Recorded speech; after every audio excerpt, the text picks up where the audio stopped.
예전에 어느 한 전자회사의 광고 문구 중에 이런 광고 문구를 여러분들은 보신 적이 있을 것입니다. 순간의 선택이 10년을 좌우합니다. 오래된 광고 문구이지만 많은 분들이 기억하실 겁니다.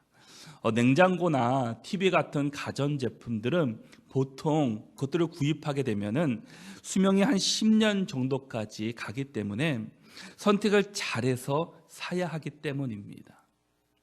한번 잘못 사면 사용하는 10년 내내 그 제품을 보면서 저것이 아닌데 다른 것을 샀어야 되는데 하고 늘 후회하게 된다라는 겁니다.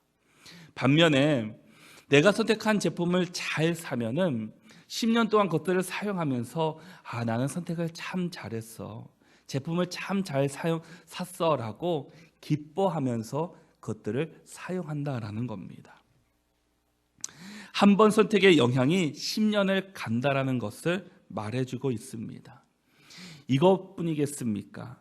우리가 살아가는 이 세상은 계속해서 선택의 순간이 계속해서 이어집니다. 그 선택의 순간이 작은 것일 수도 있고 큰 것일 수도 있습니다. 우리 삶 가운데 많은 영향력을 끼치는 것일 수도 있고 아주 미비한 영향력을 끼치는 선택일 수도 있습니다. 그런데 우리의 인생은 선택의 연속이라고 말해도 틀린 것이 아닙니다. 그리고 그 선택의 영향이 우리 인생 내내 우리의 인생을 좌우하게 됩니다. 그래서 우리는 선택을 잘해야 합니다. 선택을 잘해야 성공한 인생을 살 수 있고 또 우리의 인생에 행복하고 복된 인생으로 우리는 살아갈 수 있게 될 것입니다. 그만큼 우리는 살아가면서 많은 선택을 해야 한다라는 겁니다. 하나님께서는 우리에게 자유의지를 주셨기 때문입니다. 그런데 중요한 것은 그 선택의 책임 또한 우리에게 있다라는 겁니다.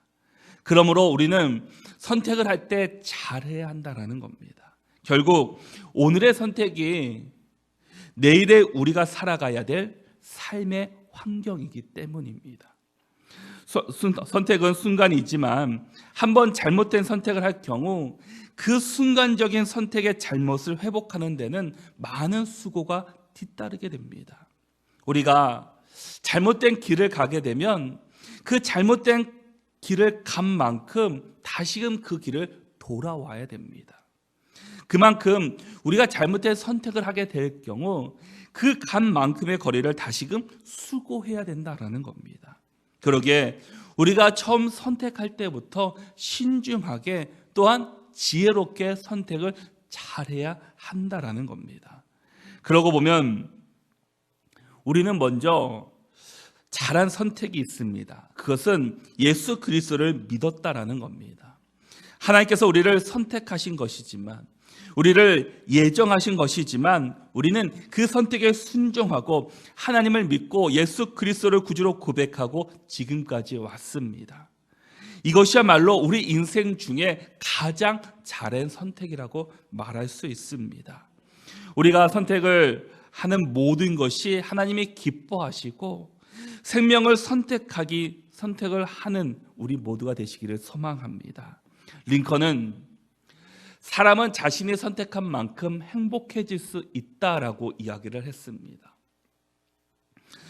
우리가 선택한 만큼 그 선택에서 우리가 행복을 얻을 수 있다라는 겁니다. 우리가 인생을 살아갈 때 이것을 선택하던 저것을 선택하던 선택하지 않으면 안 되는 순간이 찾아오게 됩니다. 이때 올바른 선택을 내리지 못하면 모든 것이 한순간에 물거품이 되고 말 것입니다. 그 모든 자제, 그 모든 준비, 그 뜨거운 마음의 열정 또한 그리고 최선을 다하는 태도가 다 무용지물이 되고 맙니다. 그래서 선택의 기회가 왔을 때 올바른 선택을 내릴 줄 아는 능력이 반드시 우리에게 필요하게 되는 것입니다. 이것을 선택해야 할지 저것을 선택해야 할지 선택을 할 때 올바로 선택할 수 있는 지혜가 우리에게 필요하다라는 겁니다. 이것이 인생을 성공하게 하기 위해서 또한 인생을 행복하게 살기 위해서 반드시 필요한 조건이기도 합니다. 오늘 본문에서 아브라함이 어떤 기준으로 어떤 선택을 하였는지를 우리는 볼 수가 있습니다. 과연 아브라함은 어떤 선택을 했고 그 선택이 오늘 우리에게는 어떤 영향력을 끼쳤는지, 또 우리에게 무엇을 말씀하고 있는지를 우리는 돌아봐야 할 것입니다. 또 아브라함의 선택을 통해 우리가 가져야 할 선택의 기준이 무엇인지를 다시 한번 돌아볼 수 있는 이 시간이 될 수 있기를 바랍니다. 우리가 먼저 선택의 기준을 세우는 것이 매우 중요합니다. 기준이 어떻게 세우냐에 따라서 상황은 달라질 수 있기 때문입니다. 우리의 인생의 기준이 무엇입니까? 그것은 바로 하나님의 말씀입니다. 우리는 하나님의 말씀의 기준을 세우고 살아가야 합니다. 때로는 많은 사람들이 세상의 기준을 세우면서 살아갑니다. 그런데 세상의 것은 늘 변화됩니다. 지금 최고의 것이 만들어진 것 같지만 시간이 지나면 더 좋은 학문이, 더 좋은 논문이, 더 좋은 제품들이 또한 만들어지게 됩니다. 그런데 우리 하나님의 말씀은 어떻습니까? 영원 불변한 말씀입니다. 이전에도 그랬고 지금도 그랬고 앞으로도 이 말씀은 변함없이 우리에게 똑같이 우리에게 주어지는 변하지 않는 말씀입니다. 우리가 믿는 사람들의 기준은 오직 하나님의 말씀에 기준을 두어야 합니다. 그래서 성경이란 말 뜻은 영어로 캐논이라고 이야기합니다. 이것은 척도라는 뜻입니다. 척도란 정확하게 재는 자라라는 뜻이 있습니다. 고대 이집트에서는 갈대로 자를 대신했다고 합니다. 그 이유는 갈대가 곱게 자라기 때문입니다. 그래서 자를 대면은 잘못되어서 삐뚤거리는 것들이 무엇인지를 드러나게 되고 잘못된 것이 드러나게 된다라는 겁니다. 그래서 올바르게 수정할 수 있고 바른 길로 갈 수 있도록 도와준다라는 겁니다. 우리의 하나님의 말씀이 우리의 삶 가운데 그런 역할을 해주고 있습니다. 디모데후서 3장 16절과 17절의 말씀을 보니까 모든 성경은 하나님의 감동으로 된 것으로 교훈과 책망과 바르게 함과 의로 교육하기에 유익하니 이는 하나님의 사람으로 온전하게 하며 모든 선한 일을 행할 능력을 갖추게 하려 함이라 라고 말씀합니다. 모든 성경인 하나님의 말씀은 이 말씀을 통해 우리에게 교훈을 주고 책망을 주고 바르게 하고 의로 교육하게 유익한 말씀이 이 하나님의 말씀 가운데 우리에게 주고 있다라는 겁니다. 또한 이 하나님의 말씀인 성경이야말로 사람을 온전하게 세우는 일에 우리를 도와주는 말씀이다라는 겁니다. 우리를 온전하게 하며 선한 일을 행할 능력을 갖추게 하는 것이 하나님의 말씀입니다. 그러게 우리는 하나님의 말씀에 기구려야 하고 늘 하나님의 말씀을 붙잡고 우리는 살아가야 합니다. 사람이 무엇인가를 바라보냐에 따라서 그의 인생은 달라지게 됩니다. 왜냐? 사람은 그가 바라보는 것에 끌리기 때문입니다. 물령서 바라본다는 것은 단순히 한 번 바라보는 것을 의미하는 것은 아닙니다. 여기서 바라본다는 것은 무엇인가를 얻기 위해서 간절히 사모하는 것을 의미합니다. 그래서 사람이 잘못된 것을 바라보면 잘못된 기준을 세우게 되면 그의 인생 또한 잘못된 길로밖에 갈 수가 없다라는 겁니다. 우리 인생 가운데 우리의 기준을 하나님의 말씀에 맞추시기를 바랍니다. 우리가 앞으로 살아가는 동안 얼마나 많은 선택의 순간들이 찾아옵니까? 그때마다 우리가 무엇의 기준을 두고 결정해야 되겠습니까? 그것은 하나님의 말씀입니다. 지금은 어떤 걸 기준으로 삼고 결정해도 비슷해 보이는 것 같지만 나중에는 엄청난 차이가 난다라는 겁니다. 미국의 어느 감옥에 한 사형수가 신문을 보면서 눈물을 흘리고 있었습니다.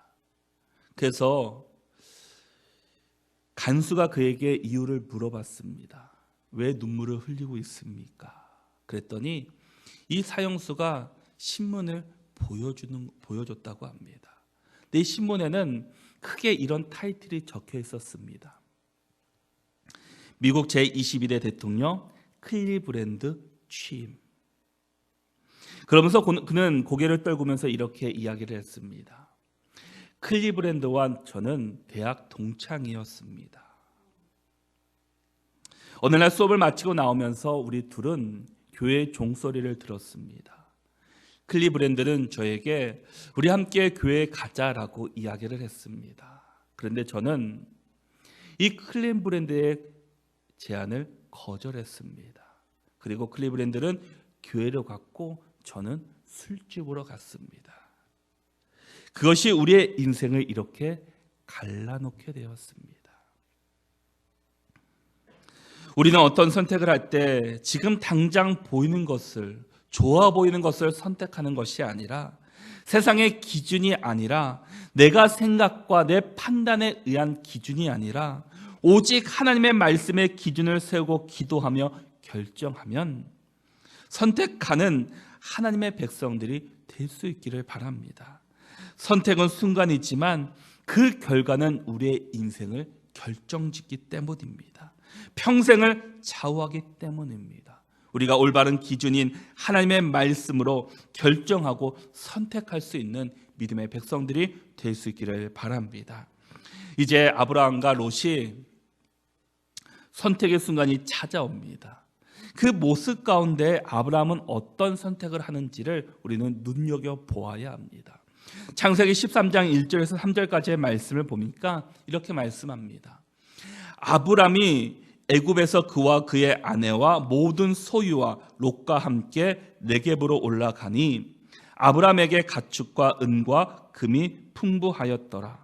그가 네겝 위에서부터 길을 떠나 베델에 이르고 베델과 아이 사이 곧 전에 장막 쳤던 곳에 이르니 아멘. 아브라함이 애굽에서 그의 아내와 모든 소유와 롯과 함께 네겝을 지나서 지금 베델과 아이 사이에 장막을 치게 됩니다. 그런데 지금 아브라함에게 가축과 은과 금이 풍부해졌습니다. 사실 아브라함이 처음부터 이렇게 가축과 은과 금이 풍부한 것은 아니었습니다. 창세기 21장 1절에 보니까 여호와께서 아브라함에게 이르시되 너는 너의 고향과 친척과 아버지의 집을 떠나 내가 내게 보여줄 땅으로 가라라고 말씀합니다. 아브라함 하나님 말씀에 순종하여 하나님이 보여줄 땅을 향해 갔습니다. 하나님의 말씀에 순종하여 지금까지 살았던 고향을 뒤로하고 아무도 모르는 곳으로 하나님이 가라고 하신 그 곳을 향해서 가게 됩니다. 그곳이 어딘지는 아브라함도 몰랐습니다. 출발할 때는 가진 것이 많지 않았지만 시간이 지나면서 하나님이 지시한 땅으로 가다 보니까 이제 재산이 많아졌습니다. 가축이 많아지고 은이 많아지고 금도 풍부해졌습니다. 그런데 그로 인해 문제가 생기기 시작했습니다. 우리 6절과 7절의 말씀을 같이 한번 읽어보겠습니다. 우리 함께 읽겠습니다. 그 땅이 그들이 동거하기에 넉넉하지 못하였으니 이는 그들의 소유가 많아서 동거할 수 없었음이니라.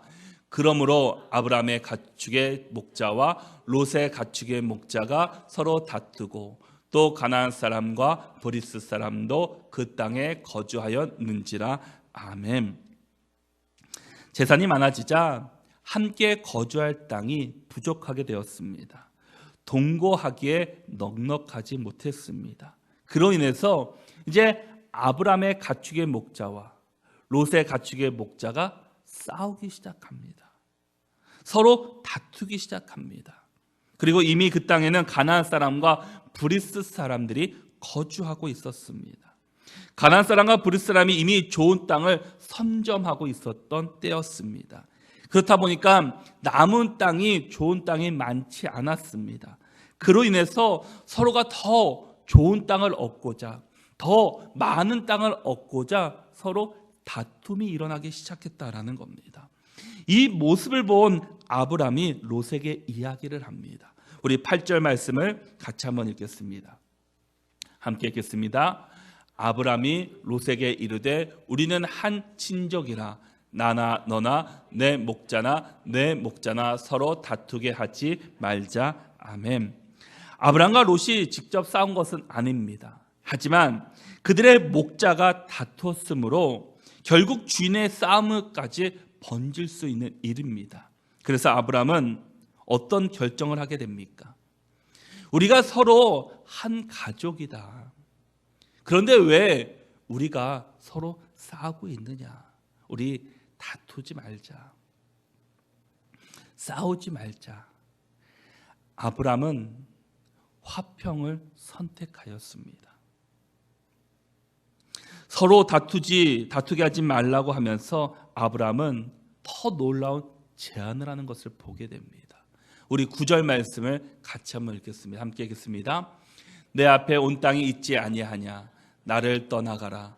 내가 좌하면 나는 우하고 내가 우하면 나는 좌하리라. 아멘. 아브라함의 선택의 중심에는 무엇이 있습니까?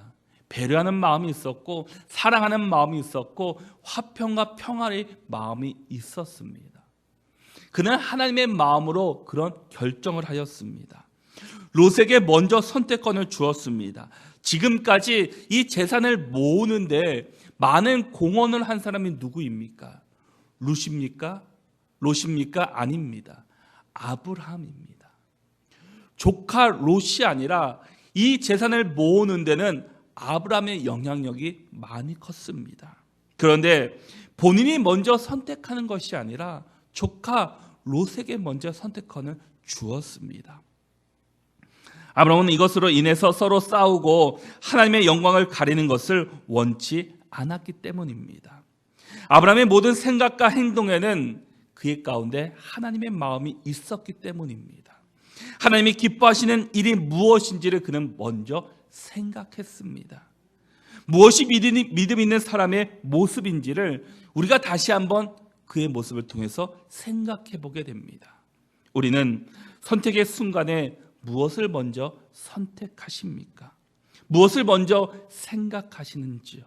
내 이익이 먼저인지 하나님이 먼저인지 무엇이 하나님의 영광을 나타내는 선택인지를 우리는 결정해야 합니다. 내가 아무리 좋아하고 내가 원하는 일이라 할지라도 그것이 하나님의 영광을 가르는 일이라면 우리는 그 선택을 포기해야 합니다. 그것이 믿음의 사람의 모습이고 아브라함의 선택의 모습이기도 합니다. 우리 삶 가운데 선택의 순간이 올 때마다 먼저 하나님이 주시는 지혜로 올바른 선택을 할 수 있는 저와 여러분들이 될 수 있기를 바랍니다. 내가 먼저 앞서는 것이 아니라 하나님의 마음을 품고 하나님께서 주신 지혜로 하나님이 주시는 마음으로 우리가 온전히 선택할 때 우리는 믿음의 사람으로서 우리는 살아갈 수 있게 됩니다. 아브라함에게 더 큰 관심은 그들을 지켜보고 있는 이방인들이었습니다.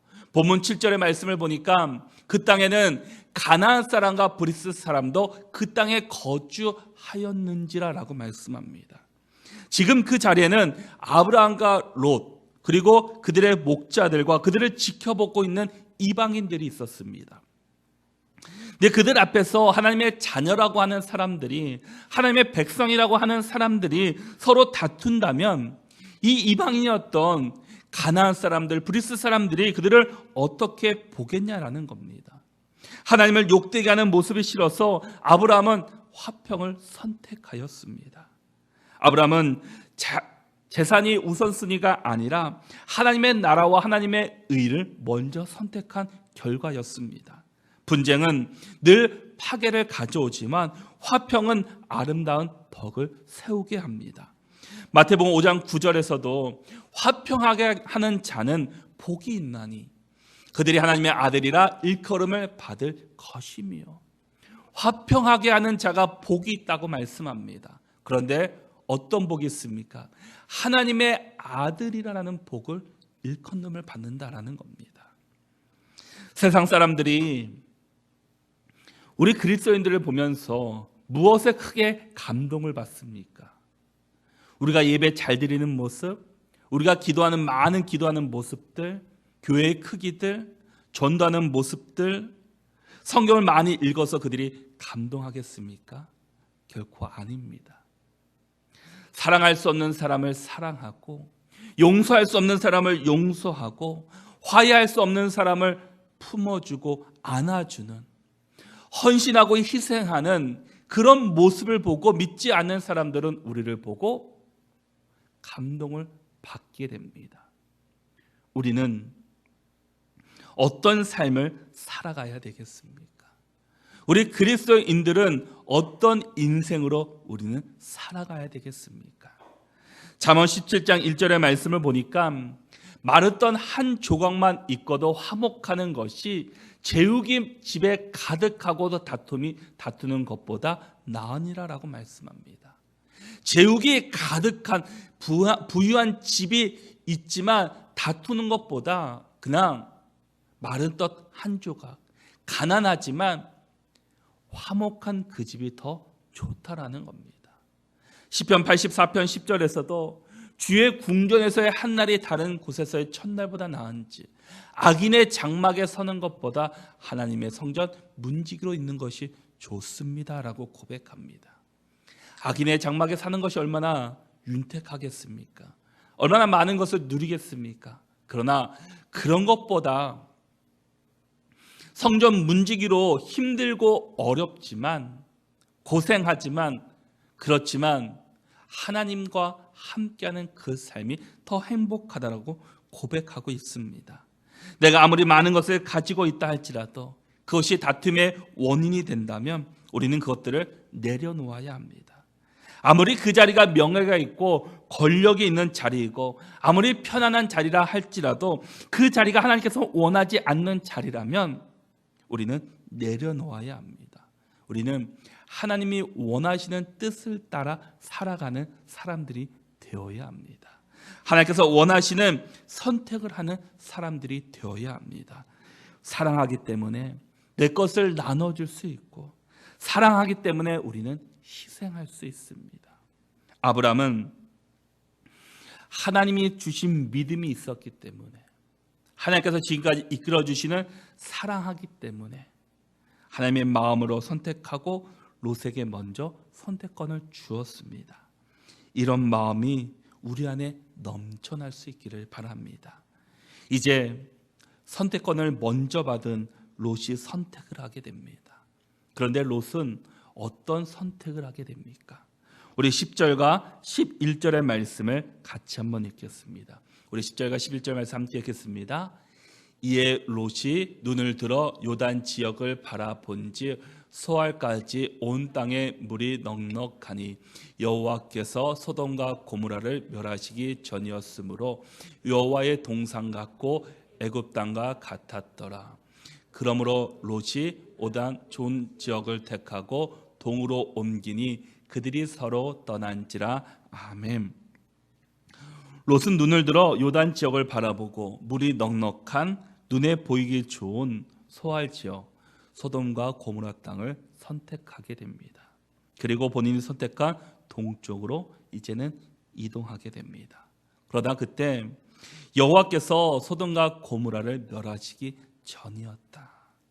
여호와의 동산 같고 애굽 땅과 같았더라라고 말씀합니다. 롯의 선택에 그 눈에는 자신의 이익과 살이 사용만이 집중한 모습을 볼 수 있습니다. 하나님의 마음도 공동체를 위한 마음도 전혀 갖고 있지 않습니다. 오로지 자기 이익만을 추구하는 모습이었습니다. 롯은 선택권을 받았다면 하나님께 기도했어야 합니다. 하나님께 여쭤보았어야 합니다. 그리고 마음에 원하는 것이 결정되었다면 또한 그의 삼촌 아브라함과 의논했어야 합니다. 자기가 좋은 곳을 차지하면 당연히 삼촌인 아브라함은 좋지 않은 곳을 차지할 수밖에 없습니다. 그러면 삼촌의 의견도 들어봐야 하고 삼촌도 좋은 선택을 할 수 있도록 본인도 도와주어야 합니다. 그러나 롯은 자기의 선택 후 아브라함에게 돌아올 결과를 전혀 생각하지 않습니다. 오로지 자기 중심적으로 자신의 이익만 생각하는 그의 모습이었습니다. 우리는 무엇인가를 선택할 때 무엇이 하나님을 위한 일인지, 무엇이 하나님의 영광을 위한 일인지를 우리는 먼저 생각해야 합니다. 그리고 예수님의 마음을 품고 우리가 선택할 때 그 선택에 우리는 문제가 생기지 않습니다. 그러나 세상의 눈으로 선택을 하게 되면 처음에는 잘된 선택인 것 같지만 시간이 지나면서 그 선택에는 문제가 생기게 되고 그 문제 안에 많은 어려움을 겪게 됩니다. 우리는 믿음의 눈을 열어 세상을 볼 수 있는 믿음의 사람들이 될 수 있기를 바랍니다. 고린도전서 10장 23절과 24절의 말씀을 보니까 모든 것이 가나 모든 것이 유익한 것은 아니요 모든 것이 가나 모든 것이 덕을 세우는 것이 아니니 누구든지 자기의 유익을 구하지 말고 남의 유익을 구하라 라고 말씀합니다. 모든 것이 가나 모든 것이 유익한 것은 아니고 모든 것이 가나 모든 것이 덕을 세우는 것이 아니다라는 겁니다. 그러기에 우리는 자신의 유익을 구하는 것이 아니라 남의 유익을 구할 수 있는 사람이 되어야 합니다. 우리가 무엇을 선택할 때 그 선택의 결과가 다른 사람들에게도 유익을 줄 수 있는 선택이 되어야 합니다. 공동체를 위한 선택인지 하나님의 나라를 위한 선택인지 또한 우리 모두를 위한 선택인지 이것을 통해서 분쟁이 생기지 않고 화평과 은혜가 넘치는 선택을 할 수 있는 사람들이 되어야 합니다. 우리의 선택의 순간에 이 선택의 결과가 내가 속한 공동체에 어떤 영향을 끼칠지를 우리는 먼저 생각할 수 있기를 바랍니다. 비록 내가 유익하더라도 모두에게 유익이 되지 않는다면 우리 선택은 접어야 합니다. 때로는 비록 내가 손해본다 할지라도 공동체에 유익이 된다면 그 길을 선택할 수 있는 사람이 되어야 합니다. 롯이 선택한 땅은 어떤 곳이었습니까? 우리 13절 말씀을 우리 같이 한번 읽어보겠습니다. 소돔 사람은 여호와 앞에 악하며 큰 죄인이었더라. 아멘. 소돔 땅은 여호와 보시기에 악한 곳이었습니다. 큰 죄인들이 살던 곳이었습니다. 롯은 눈을 들어서 수월까지 보았습니다. 눈에 보이기에 물이 넉넉했습니다. 눈에 보이기에 너무나 비옥한 땅이었습니다. 그러나 그 땅에는 여호와 앞에 악한 사람들, 큰 죄인들이 많이 살고 있는 땅이었습니다. 내 생각과 내 판단으로 선택했더니 이런 결과가 나타났다라는 겁니다. 우리는 과연 무슨 선택을 해야 되겠습니까? 우리 인생은 선택의 연속입니다. 우리는 많은 선택을 가지고 하루에도 수십 번씩 선택하며 우리는 살아가야 합니다. 우리가 어떤 선택을 하느냐에 따라서 우리의 인생은 분명히 달라질 것입니다. 우리의 선택이 자신만을 위한 선택이 아니라 하나님의 나라를 위한, 하나님의 영광을 위한 공동체의 유익을 주는 선택이 될 수 있기를 바랍니다. 그리하여서 하나님께 칭찬받고 정말 우리 모두가 공동체를 아름답게 세우는 선택을 하여서 오직 하나님께 영광 돌리는, 또 하나님 나라와 의를 구하는 선택을 하여서 우리 모두가 하나님께 귀하게 칭찬받는 믿음의 사람들로 살아갈 수 있는 저와 여러분들이 다 될 수 있기를 바랍니다. 우리 함께 기도하시겠습니다.